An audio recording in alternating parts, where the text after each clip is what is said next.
오늘은 어버이 주일로 지킵니다. 미국이 2차 세계대전 때 필리핀을 점령할 때의 일이었습니다. 미 해병대가 필리핀 상륙작전을 개시하려고 할 때였습니다. 한 해병이 대열을 이탈하여 바다에 뛰어들려고 하였습니다.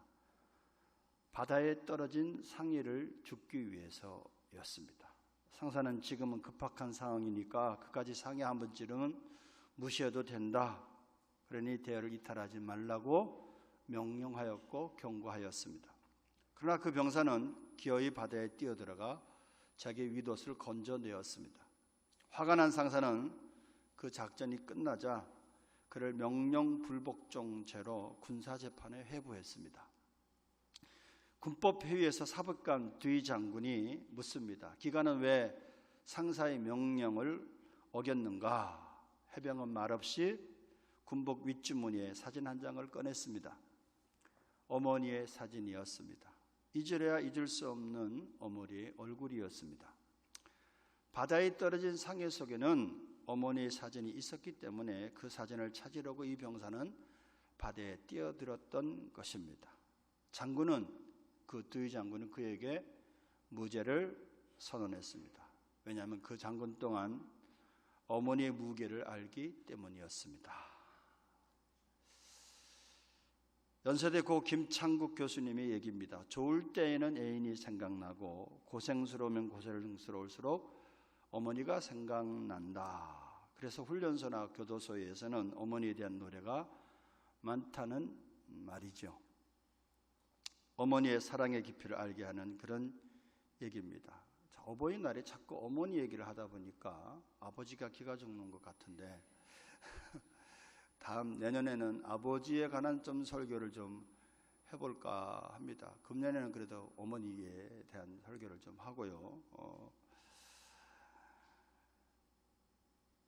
자녀라면 이런 말이 있어요. 누구나 부모님께 이중의 빚을 지고 있다. 무슨 얘기죠? 첫째는 생명의 빚을 지고 있습니다.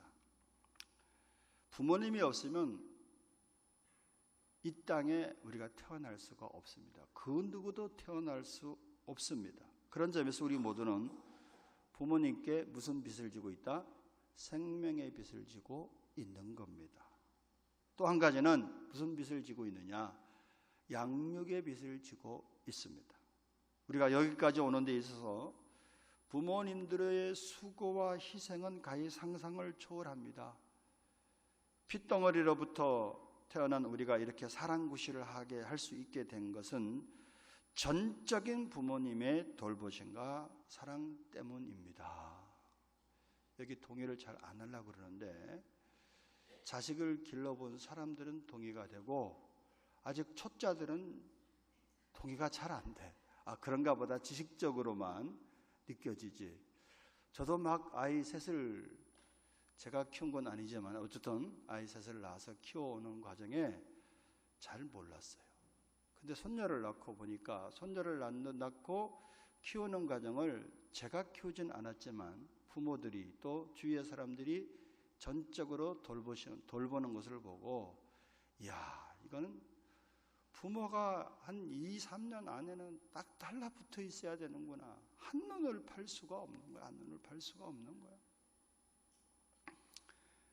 그 핏덩어리로 태어난 아이가 성인이 되기까지 모든 과정 속에 부모님의 사랑과 부모님의 관심과 부모님의 희생이 없었다면 어떻게 우리가 여기까지 이럴 수가 있었겠느냐라는 말씀입니다. 2010년 4월 27일에 등반가 오은선 씨가 안나푸르나 정상을 정복을 했습니다. 그것으로 그녀는 여성 최초 히말라야 8,000m 이상 14봉우리 완등을 이룬 쾌거였습니다.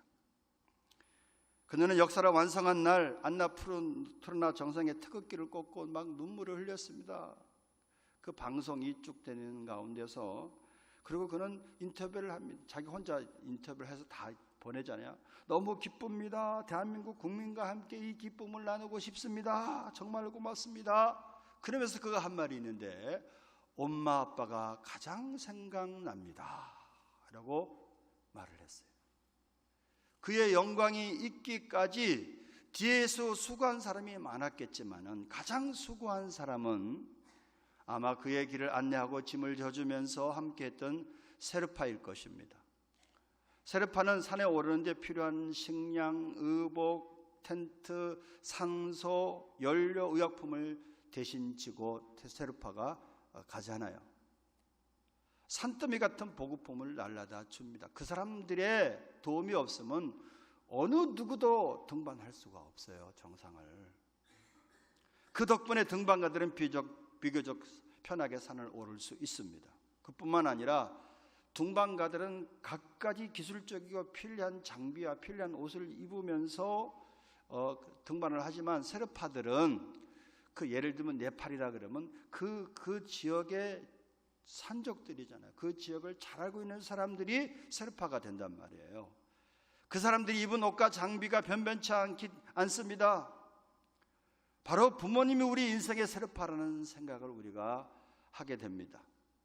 자식 때문에 희생하셨던 분들, 자식에게 좋은 것을 먹이기 위해서 기쁘게 굶었던 분들, 자식에게 좋은 것을 입히기 위해서 기쁘게 누추함을 선택했던 분들,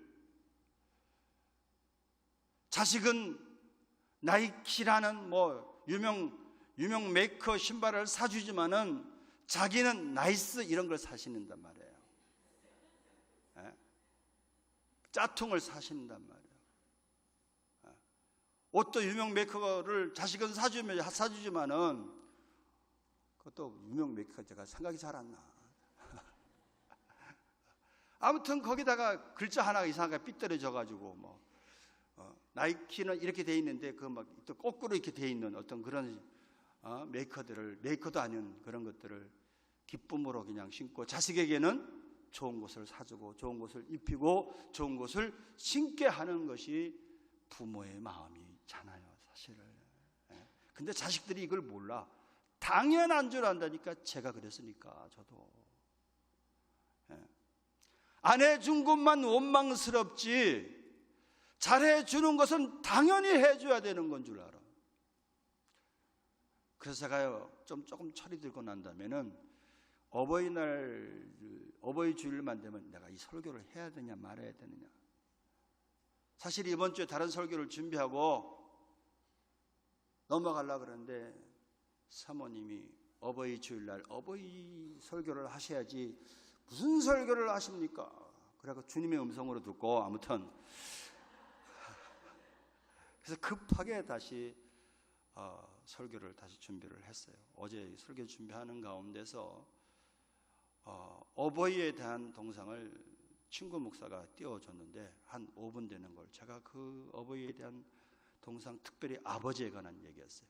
그걸 사실 보여드릴까 하다가 금년만 어머니에 대한 것을 하고 내년에는 어버이에 대한 것을 좀 나눠야겠다라고 생각이 되어집니다. 히말리아 등반의 영광대에 세르파의 희생이 있었던 것처럼 우리 인생에 뒤에는 부모님의 그림자가 있었다는 것을 오늘 어버이 주일을 맞이하여 꼭 명심해야 될 줄로 믿습니다. 동영상을 보면서 어버이 노래를 다 같이 하겠습니다. 이거 요즘 학교에서 잘 안 한다 그래요. 그래서 제가 학교에서 안 하면 교회에서라도 해야겠다라고 생각을 합니다. 다 같이 따라하세요.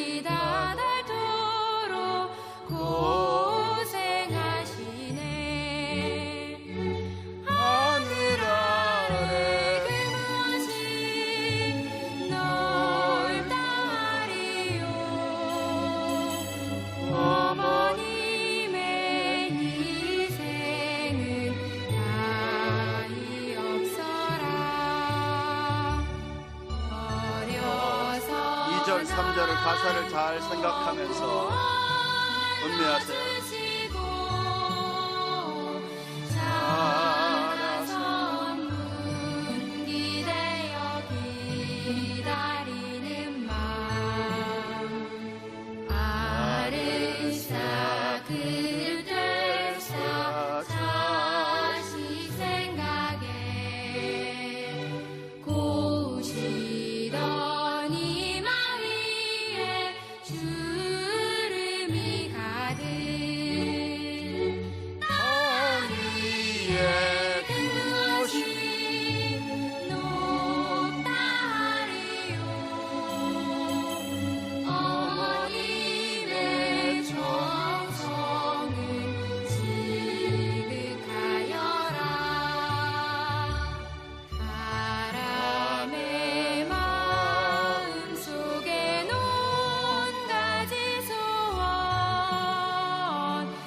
없이 희생을 자식 위하여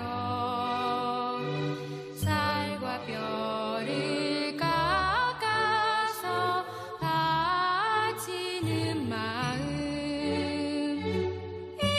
인간의 그 무엇이 거룩하리요 어머님의 사랑은 그지없어라. 기독교는 효의 종교입니다. 기독교가 우리나라에 처음 들어왔을 때 제사를 유교식으로 안 지낸다라고 불효의 종교라고 오해를 받은 적이 있습니다. 이 오해는요, 효에 대한 표현 방식이 동양과 서양이 다르기 때문에 생긴 것입니다. 동양에서는 효의 표현을 어떻게 하죠? 장례식 절타, 기일 때 드리는 제사, 명절 때 드리는 차례, 성묘 등의 형식을 통해서 부모에 대한 효를 나타냈습니다. 그러나 기독교의 영향을 받은 서양에서는 죽음 이후보다는 살아계실 때 부모님을 기쁘게 해드리는 것이 중요하다고 생각해서 살아계실 때 부모님을 기쁘게 해드리는 데 노력한 것입니다. 선교사들이 한국에 왔을 때 가만히 보니까 부모님이 살아계실 때에는 매일 술주정으로 부모님의 속을 팍팍 썩이더니만 부모님이 돌아가시자 3년 동안 부모님이 묘지 옆에 움막을 짓고 거기서 지내거든요. 그러면 사람들이 야, 그 사람 참 효자다 이렇게 얘기를 해요. 그것을 보고 선교사들이 이건 잘못해도 보통 잘못된 게 아니구나. 이게 무슨 효냐? 돌아가신 다음에 살아계실 때 속을 저렇게 진절나게 속을 썩이더니만 돌아가신 다음에 뭘 하면 무슨 효가 되겠느냐. 이 거칠애를 걷어치우고 부모님이 살아계실 때 잘 모시도록 가르쳐야 되겠다는 생각을 하게 된 것입니다. 이것이 오해가 되어서 기독교는 불효의 종교다 이렇게 얘기를 하는데, 여러분, 기독교는 정말로 효의 종교입니다. 우리가 10계명 잘 아시죠? 1계명부터 4계명까지는 하나님을 사랑하라, 5계명부터 10계명까지는 내 이웃을 내 몸과 같이 사랑하라. 그 5계명부터 10계명까지 5계명이 뭔지 아세요? 그 사람을 사랑하라, 이웃을 사랑하라에 으뜸되는 계명이 5계명이 내 부모를 공경하라라고 말씀합니다. 왜 그렇죠? 이 계명이 첫 번째 되는 것은, 으뜸이 되는 것은 우리가 살아가면서 여러 가지 인간관계를 맺고 살아갑니다. 형제관계, 이웃관계, 동료관계, 선후배관계, 직장 동료관계 등 여러 관계를 맺고 살아가는데, 부모와의 관계 속에서 부모를 제대로 공경하지 못하면 그 어떤 인간관계도, 그 어떤 도리도 제대로 할 수 없다는 의미를 가지고 있는 거예요. 그래서 10계명에 5계명 가운데 사람을 사랑하라는 그 첫 번째 계명이 내 부모를 공경하라라고 말씀한 거예요. 그래야만 다른 인간적인 관계도 성공할 수 있다라는 말씀인 줄로 믿습니다. 부모를 공경하지 못하는 사람들이 어떻게 사회에서 선후배를 공경할 수 있겠고, 어떻게 윗사람을 공경할 수 있겠습니까? 부모를 공경하지 못하는 사람들이 어떻게 사회에서 무엇을, 인간관계를 원만하게 해결해 내길 수 있겠느냐는 말씀입니다. 이것이 성경의 가르침입니다. 성경은요, 부모 공경을 아주 강조하고 있어요. 구약을 한번 보면요, 무섭습니다. 신명기 21장 18절에서 21절을 보겠습니다. 제가 읽겠습니다. 사람에게 완악하고 패역한 아들이 있어 그의 아버지의 말이나 그 어머니의 말을 순종하지 아니하고 부모가 징계하여도 순종하지 아니하거든. 그의 부모가 그를 끌고 성문에 이르러 그 성읍 장로들에게 나아가서 그 성읍 장로들에게 말하기를 우리의 이 자식은 완악하고 패역하여 우리 말을 듣지 아니하고 방탕하며 술에 잠긴 자라 하면, 그 성읍의 모든 사람들이 어떻게 하라? 그를 돌로 쳐 죽일지니 이같이 내가 너희 중에서 악을 제하라. 그리하면 온 이스라엘이 듣고 두려워하리라. 실로 무섭고 떨리는 그런 명령이잖아요. 부모를 공경하지 못하면은 그것이 다른 사람에게 알려지게 되면 돌로 쳐 죽이라는 거야. 구약에 살았으면 여러분 살아남을 사람이 과연 몇 분이나 계실까? 잘 모르겠네요. 부모님께 불순종하는 것이 있어서는 안 되는 큰 악으로 보고 일벌백계 하라는 뜻이었습니다. 또 하나 볼까요? 시간이 없기 때문에 하나만 더 봅니다. 잠언 30장 17절 합독합니다. 시작. 아비를 조롱하며 이미 순종하기를 싫어하는 자의 눈은 골짜기의 까마귀에게 쪼이고 독수리 새끼에게 먹히리라. 눈이 살아남지를 못할 사람들 많아. 출애굽기 21장 17절에 보면요, 자기의 아버지나 어머니를 저주하는 자는 반드시 죽일지니라. 여러분, 구약은 엄했습니다. 부모 공경에 대해서, 효에 대해서 기독교는 너무나도 어떤 의미에서 엄하게 가르치고 있습니다. 한마디로 성경의 명령은 철저합니다. 성경은 부모에 대해 불순종하면 죽이라고 엄하게 다스리고 있습니다. 그러나 현대에는 효도라는 말조차 쑥스럽게 느껴질 정도로 효도가 땅에 떨어졌습니다. 잘 아실 줄로 압니다. TV 같은 데 보면은, 저도 몇 년 전에 보다가 자식이 부모님을 해외여행 보내주겠다, 같이 모시고 가가지고 필리핀에서 이상한 데 떨어뜨리고 자기들만 도망 나왔어요. 언어가 됩니까? 뭐가 됩니까? 현대판 고려장. 남의 얘기할 거 없습니다. 우리 자신을 가만히 생각해봐도 자식 사랑에 반은 고사하고 자식 사랑의 10분의 1이라도 부모님을 그렇게 사랑하고 공경하고 있다면 그 사람은 효자라고 아마 얘기를 들을 거예요. 자식은 끔찍이도 사랑하는데 거기에 반해서 부모 사랑은 반도 못하고 10분의 1도 제대로 못하고 있는 것이 아닌가 라고 생각이 되어집니다. 그럼 효도는 어떻게 하는 게 효도냐? 오늘 성경 말씀대로 하면 됩니다. 오늘 본문에 뭐라고 말씀하죠? 에베소서 6장 1절.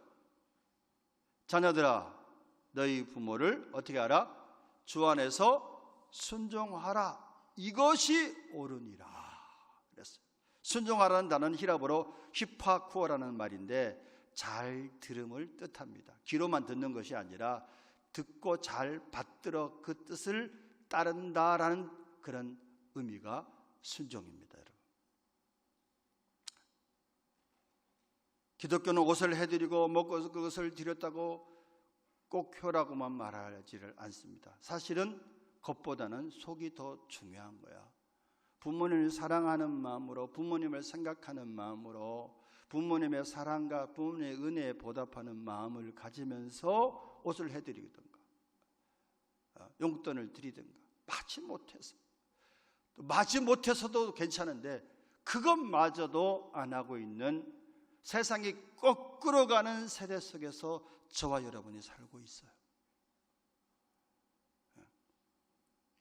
효도란 어버이의 뜻을 받드는 것이 효도입니다. 그러나 우리가 어버이 뜻을 경히 여길 때가 있습니다. 잠언 23장 22절 봅니다. 잠언 23장 22절 보니까 너 낳은 아비에게 어떻게 하고? 청정하고 내 늙은 어미를 경히 여기지 말지니라.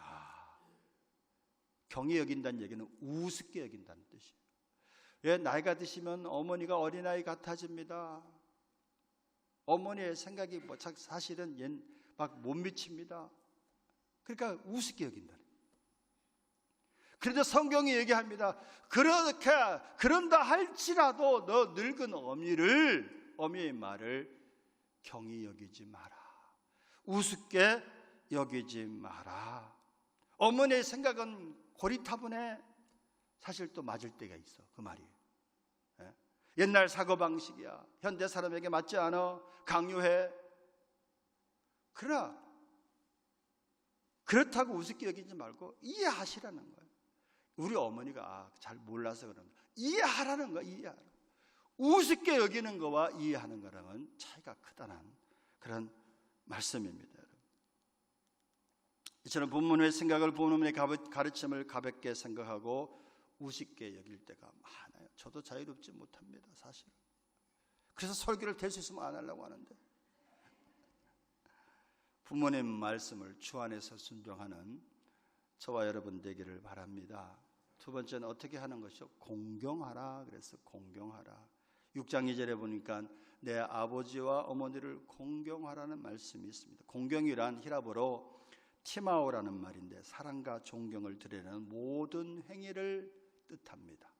뭐라고요? 사랑과 존경을 뜻하는 모든 행위. 쉬운 말로 부모님을 기쁘시게 해드리라. 쉬운 말로 부모님의 마음을 편하게 해드려라 라는 말씀입니다. 몇 가지 차원이 있습니다. 첫째, 물질로 기쁘시게 해드려야 돼요. 어비의 의식주를 편안하게 해드리며 편안하고 기쁘게 해드려야 됩니다. 동물은 어렸을 때는 제 어미를 따릅니다. 그러나 혼자 살 수 있게 되면 뒤돌아보지 않고 어미를 떠납니다. 사람이 이런 짐승처럼 사는 수가 많습니다. 부모님에 대하여 나 몰라라 살아서는 안 됩니다. 얘기했잖아요. 두 가지 빚을 지고 있어요. 생명의 빚과 양육의 빚을 지고 있습니다. 내가 나된 것은 넓게는 하나님의 은혜지만 하나님께서 부모를 우리에게 선물로 주셨잖아. 또 부모된 사람에게 자식을 선물로 주셨고 청지기적인 사명을 주셨기 때문에 자식을 그토록 사랑했던 겁니다. 희생했던 겁니다. 그 부모의 사랑과 희생은 전혀 생각하지 않고 자기가 잘된 것은 자기 혼자 스스로 잘나서 잘됐다고 생각하니까 문제가 되는 거 아니겠습니까, 여러분? 얼마 전까지만 해도 나이 드신 부모님들에게 옷을 해드릴 때 부모님이 기뻐하셨대요. 기뻐하셔서 사실은. 근데 이제는 옷을 해드려도 별로 안 기뻐한대요. 왜? 옷은 나름대로 이제는 있잖아요. 그리고 부모님의 속마음은 빨간 거를 원하는데 자식들은 그것도 모르고 회색을 해드려야겠구나 이렇게 해드리면 겉으로는 허허허 슬런지 몰라서 속으로는 난 빨간 거 원하는데 이런다니까. 예? 그리고 카네이션 간단하게 달아드리는 건 좋은데 뭐 꽃다발 이런 거 부담스러워. 저게 돈이 얼마인가? 그 다음에 저걸 버리려고 그러면 종량저에다 버려야 되는가? 이거 처치곤란이에요. 처치곤란. 그것도 고민이야. 그러니까 이게 부담이 돼. 그래서 요즘 부모님들은 실제적인 걸 원한대. 뭐니 해도 뭐니가 간단하게 그냥 꽃 하나 딱 달아드리고 용돈을 좀 더 드리는 것이 부모님의 마음을 기쁘게 해드리는 거예요. 용돈 드리면 뭐 하는 줄 아세요? 우리 어머니 그냥 손자 새끼 뭐가 잘났다고 용돈 드리는 거 다 뺏겨. 그런데 내가 손자에게 용돈을 준다. 이게 중요한 거야. 이게. 그래서 어떤 때는 돈을 요구해야 돼. 쓰실 게 없잖아. 근데 같이 손자라도 불러갖고 뭐 치킨을 시켜 먹던 피자를 시켜 먹던 내가 손자를 뭘 사줄 수 있다는 당신 자신의 존재감, 그 존재감을 살려드리는 것이 효가 아닌가. 뭐 효가 여러분 뭐 그렇게 크게 뭐 복잡한 거예요. 두 번째로는 정신적으로 기쁘시게 해드려야 됩니다. 정신적으로 부모를 편안하게 해드려야 되는데 옛날에 이런 말이 있어요. 출필고 반필면 하라는 말이 있습니다. 무슨 뜻이죠? 나갈 때는 반드시 부모님에게 말씀드리고 다녀오겠습니다 하고 나가라는 거예요. 저도 될 수 있으면 그렇게 하려고 하는데 어느 날 정신없이 막 나가다 보면 그냥 나갈 때가 있어. 그게 마음에 걸릴 때가 있습니다. 돌아왔을 때는 반드시 저도 양복을 제 방에 가서 벗기 전에 먼저 부모님의 방에 가서 다녀왔습니다 하고 가라는 거예요. 근데 이게 어떤 날은 대도 어떤 날은 간혹가다 먼저 정신없이 내 방에 가서 옷을 벗을 때가 있어.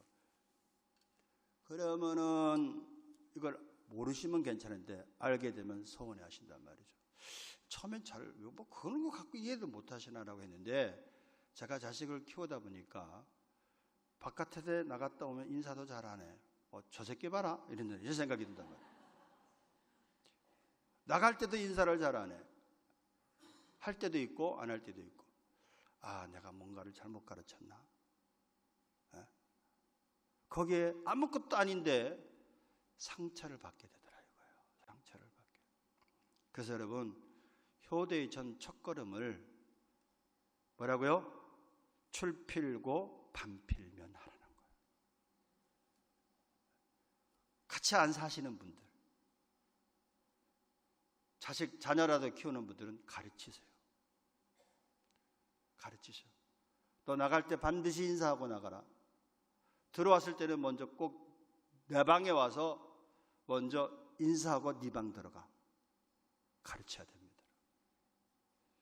예.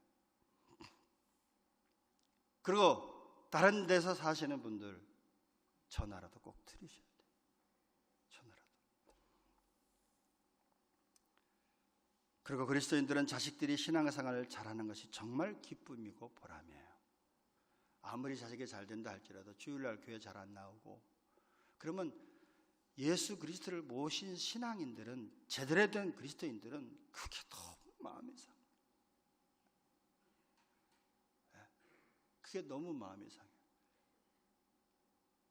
하나님이 살아계신지 안 살아계신지 잘 모르겠다 하시는 분들은 그럼 둘째치고 부모님이 주일날 교회 나가서 예배 드리는 걸 기뻐하신다면 그거 해줘요. 그거 해드려. 그래서 제대로 된 부모는 떨어져 살더라도 너 주일 오늘 지켰냐? 늘 기도 제목이 먼저 하세요. 먹고 사는 건 둘째치고 신앙생활 잘하게 해주세요. 이게 첫 번째 기도 제목이에요. 부모, 제대로 된 그리스도인들의 부모님들은.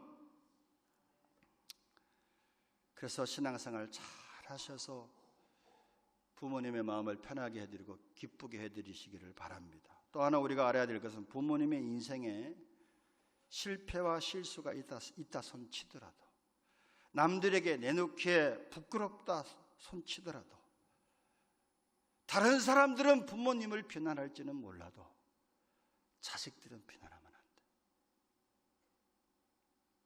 부모이기 때문에 존경하고 사랑하고 신뢰해야 되는 거예요. 여러분, 부모의 마음은 어떤지, 자식이 도둑질을 했어. 자식이 잘못해서 다른 사람들이 막 조롱하고 비판하더라도 부모님은 용서해 주기를 바래. 부모님은 그 허물을 덮어주기를 바래. 그렇다면 자식들도, 여러분, 완벽한 사람 어디 있어? 우리가 인생을 살다 보니까 솔직히 우리가 의인의 삶을 살기보다는 죄인의 삶을 살 때가 많잖아요. 윤리적으로, 도덕적으로 거짓말할 때도 있고 실수할 때도 있고 실패할 때가 있잖아요. 다른 사람을 비난할지언정 자식들은 이해해 줘야 돼요. 부모님들 그 실패를 아파해 주고 안타까워해 주고 그것을 위해서 허물을 덮어주고 기도해 줄 수 있는 그런 자녀들이 되시기를 주님의 이름으로 축원합니다. 노아의 얘기 아시잖아요. 홍수가 다 지나고 노아가 이제 하나님 은혜 가운데 방주에서 나와서 농사를 짓게, 포도 농사를 짓게 되는데 하나님이 축복을 주셔서 풍년이 됐어. 그 포도주를 만들어서 맛을 보는 가운데 너무나 맛있는 거야. 한 잔 자꾸 먹다 보니까 노아도 모르게 취하게 돼버렸네. 그렇게 취하게 돼보니까 막 몸에 열이 나니까 이 노아가, 당대 의인이랬던 노아가 옷을 다 훌라당 벗고 침상에 들어 누워서 잠을 자고 있었어요. 그것을 누가 봤느냐? 함이 봤어. 함이 봐가지고 그 얼른 이불이라는 거 자기 옷을 이렇게 좀 더 하체를 덮어드려야 되는데 가서 만방에 알리는 거야. 알락골라리야. 우리 아버지가 세상의 의인인 줄 알았더니 저게 뭐 하는 짓이 우리 아버지가 도대체, 우리 아버지가 왜 저러는지 모르겠다. 그 소리를 듣고 있던 생가 야벳은 어떻게 했죠? 그 소리를 듣고 아버지 방으로 얼른 가서 아버지 하체를 보지 않고 뒤를 돌아서 이불인지 옷인지를 모르지만 그걸 가지고 뒤로 가서 아버지 하체를 덮었어요. 아버지의 잘못을, 아버지의 허물을 가리워줬다, 이 말씀이에요. 결과가 어떻게 됐죠? 함은 저주를 받았고 생가 야벳은 축복을 받았던 것입니다. 여러분, 공경이 뭡니까? 우리가 어렸을 때는 부모님이 슈퍼스타야. 완벽한 사람인 줄 알았어. 근데 우리가 자라고 보니까 아니잖아요. 그렇지만은 부모님의 사랑은 진짜잖아. 내가 있기까지 부모님의 사랑과 희생이 있었기에 지금은 나이가 들어서 때로는 막 옛날 구식 방식으로 때로는 막 고집스럽기도 하고 때로는 어린아이 같기도 하고, 그걸 비판하지 말고 이해해주라. 이해해주라. 너도 그렇게 될 거다. 그래서 여러분, 나이 드신 분들은 고치려고 하면 안 돼. 어떻게? 이해해주고 잘 같이 가야 됩니다. 효도함으로 받는 축복이 무엇이냐? 에베소 6장 3절, 이는 내가 땅에서 잘되고 장수하리라. 10계명 중 다른 계명들은 명령만으로 끝났습니다. 그런데요, 오직 5계명, 오직 부모를 공경하는 자에게는 이렇게 축복하겠다고 약속했어. 10계명은 이렇게 하라, 이렇게 하라, 이렇게 하라, 이렇게 하지 말라 명령했는데 그 중에 5계명은 내 부모를 공경하라 라고 말하지 않고 이는 내가 땅에서 잘되고 장수하리라, 약속이 있는 첫 계명입니다. 그래서 오늘 설교 제목을 약속 있는 첫 계명이다 라고 첫 번째 약속이 있는 계명을 주셨어요. 누구에게? 부모를 공경하는 자에게. 여러분, 장수의 복에는 반드시 잘됨이 따라야만 진정한 복이 될 수 있어요. 오래 사시는 것도 복일 수 있는데 뭐 별 희한한 걸 다 보고 자식이 망하는 거 보고 세상에 험한 꼴을 다 보면서 장수하는 거 축복 아닙니다. 잘 되는 걸 보면서 장수해야 돼요. 본인이 건강하면서 장수하는 것이 복인 줄로 믿습니다. 오래 살긴 사는데 병으로 고통을 당한다거나 자손들이 잘못되는 꼴을 본다면 차라리 빨리 죽는 것이 더 나을 수도 있어요. 실제로 죽지 못해 사는 사람들이 적지 않습니다. 부모를 진정으로 공경하면 내가 잘되고 땅에서 장수하리라는 축복을 약속하셨습니다. 여러분, 다른 건 몰라도 부모 공경만큼은 심은 대로 거두게 됩니다. 자녀들에게 본을 보이세요. 부모 공경에 대한 본을 보이세요. 그리고 가르치십시오. 저도 크게 본 바가 없어. 우리 아버지가 늘 돌아다니시기 때문에. 그래서 잘 못하는 그런 부분도 있었어요. 그리고 자녀들에게 가르쳐야 되는데 본 게 있어야지 가르치지. 그래서 여러분, 본을 보이시고 교육도 받으시고 또 배우시고, 그래서 어떻게 해야 되죠? 자녀들에게 가르쳐야 됩니다. 반드시 가르쳐야 됩니다. 가르치지 않으면 그 아이도 또 똑같은 본 게 있어야지. 본을 보이고 가르치십시오. 갈라디아서 6장 7절 뭐라고 말씀하죠? 스스로 속이지 말라. 하나님은 업신여김을 받지 아니하시니 사람이 무엇으로 심든지 그대로 거두리라. 효자 가문에서 효자 난다라는 말은 진리입니다. 효는 본을 보여야 하고 가르쳐야 됩니다. 사랑하는 미랄 가족 여러분, 거꾸로 돌아가는 세상에서 부모님을 잘 공경하여서 효자 가문을 이루시기를 주님의 이름으로 축원합니다. 봉헌하겠습니다.